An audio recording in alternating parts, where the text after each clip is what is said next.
Hello दोस्तों, धनंजय प्रताप सिंह। दोस्तों, जैसा कि आज आपका एग्जाम हुआ था एसएससी सीएचएसएल का 12 अक्टूबर को, तो फर्स्ट शिफ्ट का एग्जाम खत्म हो चुका है। मेरे पास काफ़ी सारे क्वेश्चंस आ चुके हैं। जितने भी क्वेश्चंस हैं सारे ऑथेंटिक 100% एक्यूरेट क्वेश्चंस हैं। उनके आंसर भी आपको बताए जाएंगे, कौन कौन से क्वेश्चंस पूछे गए थे और उसके साथ कौन कौन से क्वेश्चंस बन सकते हो, सारे क्वेश्चंस आपको बताए जाएंगे।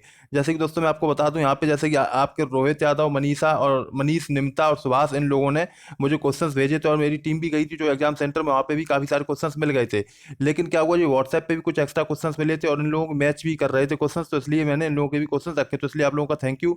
और आप लोग भी अगर व्हाट्सएप से भेजना चाहते हैं क्वेश्चंस, आपके एग्जाम में अगर आए हैं आगे, आप एग्जाम देने जाएंगे, तो ये नंबर आप लिख लीजिए 7379326205। ठीक है, तो इस पर आपको क्या होगा, यहाँ पे आप क्वेश्चंस भेज सकते हैं। जैसे कि पहला क्वेश्चन आपको बता देते हैं क्या क्वेश्चन पूछा गया जीके में। जैसे कि पूछा गया, पंकज आडवाणी ने कितने मेडल जीते हैं, यानी मेडल का वह खिताब कितने जीते हैं, जो पंकज आडवाणी खिलाड़ी हैं।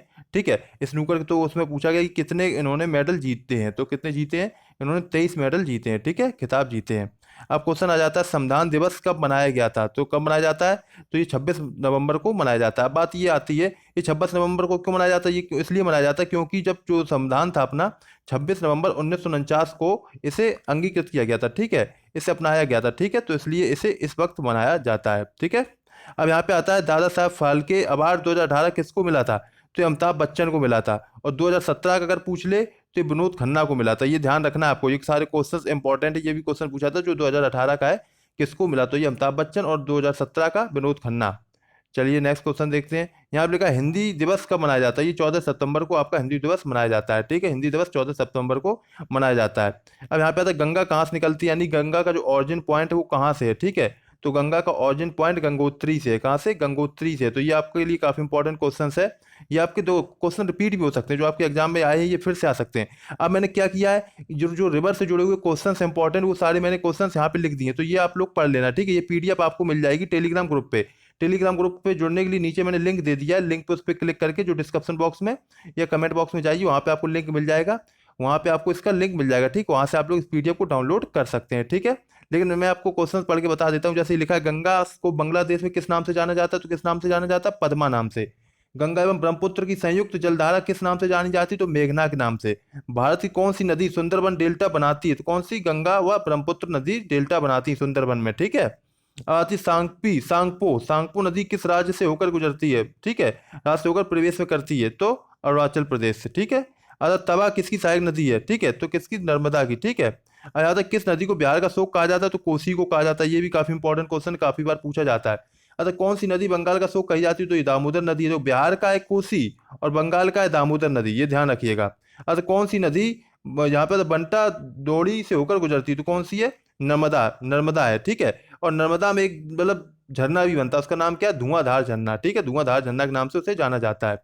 अतः हाल ही में केंद्र सरकार ने किस नदी को राष्ट्रीय दर्जा देने की घोषणा की है, तो किसकी, तो यहाँ पे आ जाएगा गंगा। ठीक है। अतः प्रायद्वीपीय भारत की सबसे बड़ी नदी कौन सी, तो कौन सी है, गोदावरी। यहाँ पे गलत लिखा है, गोदावरी होगा। ठीक है, क्लियर, प्रायद्वीपीय की। अब आता प्रायद्वीपीय होते क्या है, जो देखो यहाँ पे जैसे आप देख रहे हैं, यहाँ पे जैसे तीनों ओर से जो पानी से घिरा होता है तो प्रायद्वीपीय कहते हैं। ठीक है। और यहाँ पे आता पुलिकट झील किस राज्य में स्थित है, तो पुलिकट झील आपकी आंध्र प्रदेश में स्थित है। कहाँ पर है, आंध्र प्रदेश में आपकी पुलिकट झील स्थित है। यहाँ पे आता है मोहनजोदड़ो की खोज किसने की, तो किसने की, आर डी बनर्जी, यानी कि राखलदास बनर्जी ने। किसने की, राखलदास बनर्जी ने।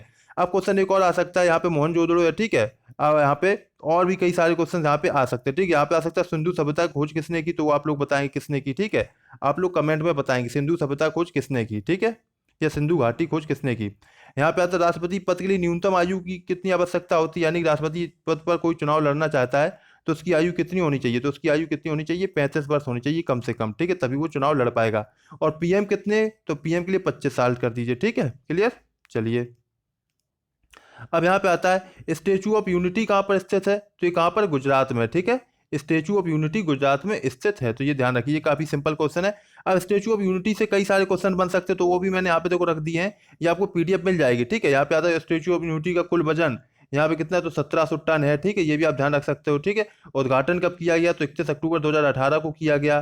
ठीक है, अब किसके द्वारा किया गया, तो प्रधानमंत्री नरेंद्र मोदी के द्वारा किया गया। ठीक है, किसकी याद में बनाया गया है, तो सरदार वल्लभ भाई पटेल की याद में बनाया गया है। ठीक है, किसकी देखरेख में हुआ, तो ये सारी चीजें यहाँ पे लिखी हुई हैं। ठीक है, तो ये सारी चीजें आप कर सकते हो, काफी इंपॉर्टेंट चीजें हैं। आता न्यू डेवलपमेंट बैंक के अध्यक्ष कौन है, न्यू डेवलपमेंट बैंक के अध्यक्ष कौन है, तो ये मार्को ट्रेजो है, ठीक है, मार्को ट्रेजो, ठीक है, मार्को ट्रेजो है, ठीक, मार्कोस ट्रेजो भी कह सकते हैं इनको, ये है, ठीक है। इसका हेडक्वार्टर कहाँ पे है न्यू डेवलपमेंट बैंक का, तो ये चाइना में है। आता है स्टेच्यू ऑफ यूनिटी कहाँ, ये तो अभी हो ही चुका क्वेश्चन, तो ये आपका गुजरात में। क्या होता है कभी कभी क्वेश्चन डबल बार आ जाते तो टाइप हो जाते हैं, कुछ लोग भेज देते तो डबल डबल दोगे तो हो जाते हैं। ब्रिटेन और चीन के बीच प्रथम अफीम युद्ध कब हुआ, तो कब हुआ, 1839 में। कब हुआ, 1839 में प्रथम अफीम युद्ध हुआ था, ठीक है। अब यहाँ पे बात आ जाती है, जो चीन के राष्ट्रपति तो वो कौन है, तो राष्ट्रपति सी जिनपिंग है। राजधानी क्या है, तो बीजिंग है। करेंसी क्या है, तो देखो रैन मिंडी मिंडवी, ठीक है, रैन मिंडवी। अब युआन भी कहते हैं, कुछ युआन भी कह सकते हो, और रैन मिंडवी भी, ये भी आप ध्यान रखिए, ठीक, ये नई चीज़ है, आप लोग शायद बहुत से लोग नहीं जानते होंगे, ठीक है। और यहाँ पे तो ऑफिशियल लैंग्वेज क्या है, तो मंदारिन, और विश्व की सबसे ज्यादा बोलने वाली भी मंदारिन भाषा कही जाती है, ठीक है। आप लोग अगर वीडियो अच्छा लगा हो तो प्लीज चैनल को सब्सक्राइब कर लीजिए और ज्यादा से ज्यादा शेयर करिए और लाइक करिए, ठीक, क्योंकि काफी क्वेश्चन है आपके लिए, काफी इंपॉर्टेंट क्वेश्चन जो काफी मेहनत से आते हैं।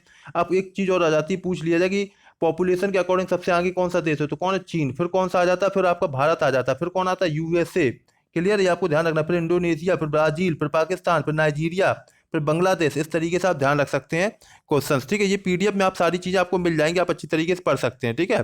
प्रथम नंबर पे चीन, फिर आपका भारत, फिर आपका यूएसए आ जाता है, ठीक है। यहाँ पे आता है प्रश्न काल की अवधि कितनी होती है, जो प्रश्न काल होता है उसकी अवधि कितनी होती है, तो एक घंटे होती है, कितनी, 1 आवर, ठीक है। यहाँ पे आता है आठ, यहाँ पे ये आया था क्वेश्चन की सबसे अच्छी योजना कौन सी मानी गई, तो ये 8वीं पंचवर्षीय योजना मानी गई थी। 1992 से 97 तक चली थी, जो कि काफी अच्छी योजना थी। इसमें आपके जो प्रधानमंत्री जो रह चुके हैं मनमोहन सिंह, वो उस वक्त सलाहकार थे, एक तरह के वित्त मंत्री के रूप में सलाहकार थे, तो उन्होंने ये काफी अच्छी तरीके से उसको आगे चलाया था। यहाँ पे आता है नेशनल स्पोर्ट डे 29 अगस्त को मनाया जाता है, ठीक है। किसकी याद में मनाया जाता है, तो ध्यानचंद्र की जो याद में, जन्म दिवस की याद में मनाया जाता है। इनके द्वारा एक पुस्तक लिखी गई थी, तो उस पुस्तक का नाम क्या है, तो गोल नाम है, क्या नाम, गोल, इनकी आत्मकथा का नाम। अब अयोध्या किस नदी किनारे बसा है, तो किस नदी किनारे बसा है, सरयू नदी के किनारे बसा हुआ है। किस नदी किनारे, सरयू। कूका आंदोलन शुरू हुआ तो कहाँ से हुआ था, पंजाब से हुआ था। मोहिनीअट्टम डांस कहाँ पे है, कहाँ पे, तो केरल में। मोहिनीअट्टम डांस कहाँ का है, फिर से तो केरल का है, ठीक है, डांस। अब हमने क्या किया, यहाँ पे डांस भी डाल दी, काफी इंपॉर्टेंट जो डांस है, सारे डांस भी डाल दी, ये आप डांस पढ़ लीजिए, काफी अच्छे अच्छे डांस, सारे इंपॉर्टेंट डांस है, ये आप पढ़ लीजिए, क्योंकि आपके एग्जाम में आगे पूछे जा सकते हैं। भरतपुर पक्षी अभयारण्य का नया नाम क्या है, तो क्या केवला देव नाम है, क्या केवला देव, ये भी आप ध्यान रखिए। अब अभयारण्य से जुड़े हुए भी मैंने क्वेश्चन दे दिए, जैसे पेरियार अभयारण्य, अभयारण्य है जो जंगली हाथियों के लिए प्रसिद्ध है, पूछा जा सकता है पेरियार अभयारण्य किसके लिए प्रसिद्ध है, तो जंगली हाथियों के लिए। एक सींग वाला गेंडा असम पश्चिम बंगाल में पाया जाता है। भारतीय गेंडे जो होते हैं काजीरंगा अभयारण्य में सबसे ज्यादा पाए जाते हैं। विश्व वन जीव कोष का प्रतीक पांडा है, ठीक है, इस जो प्रतीक चिन्ह होता है ना वो पांडा है। तो इस तरीके से सारे क्वेश्चंस आपको मिल जाएंगे यहाँ पे, ये सारे इंपॉर्टेंट क्वेश्चंस हैं। यहाँ पे चट्टानों पर उगने वाला पौधा, तो कौन सा हो जाएगा, लिथोफाइट्स हो जाएगा, कौन सा हो जाएगा, लिथोफाइट्स, ठीक है। राष्ट्रपति को उसके पद से हटाने की एकमात्र प्रक्रिया, तो महाभियोग, ये आपके लिए हो जाएगा, ठीक है। चलिए, अब आप लोग क्या कर सकते हैं, पीडीएफ जब आपको मिल जाएगी तो उस पर आप क्या कर सकते हैं, लिंक पर जुड़ भी सकते हैं और इसको शेयर कर दीजिए, और इसके माध्यम से, इस लिंक के माध्यम से आप लोग जुड़ भी सकते हैं, और ठीक है, टेलीग्राम ग्रुप में जैसे और लोगों को भेजेंगे तो वो लोग भी जुड़ पाएंगे इस पीडीएफ पे, इस पे क्लिक करेंगे जब, तो जुड़ पाएंगे। दोस्तों अगर आपको वीडियो अच्छा लगा हो तो प्लीज़ वीडियो को लाइक करिए, शेयर करिए। काफ़ी जल्दी में आपके लिए वीडियो बनाया गया, काफ़ी क्वेश्चंस इंपॉर्टेंट आपके लिए बनाए गए, लाए गए हैं। तो जो थोड़ी बहुत चीज़ें रह भी गई तो आपको शाम को पूर्ण रूप से सही से मिल जाएंगी, इसलिए आप लोग क्या करें, चैनल को सब्सक्राइब कर दें, जिससे कि शाम को जब वीडियो डाला जाए तीनों शिफ्टों का, तो आपको सबसे आराम से मिल जाए और सही से आप पढ़ सकें। जब आप सब्सक्राइब करेंगे तो एक बेल आइकन पे क्लिक भी आएगा, तो उस पर क्लिक कर दीजिए, जिसमें लिख के आएगा ऑल टाइम, उस पर क्लिक करिए। इससे क्या होगा, आपको नोटिफिकेशन मिलता रहेगा, ना तो आपको नोटिफिकेशन नहीं मिलेगा, आपको क्वेश्चंस भी नहीं मिल पाएंगे। दोस्तों अगर वीडियो अच्छा लगा तो प्लीज़ वीडियो को लाइक शेयर सब्सक्राइब जरूर करिए। थैंक यू, जय हिंद, जय भारत।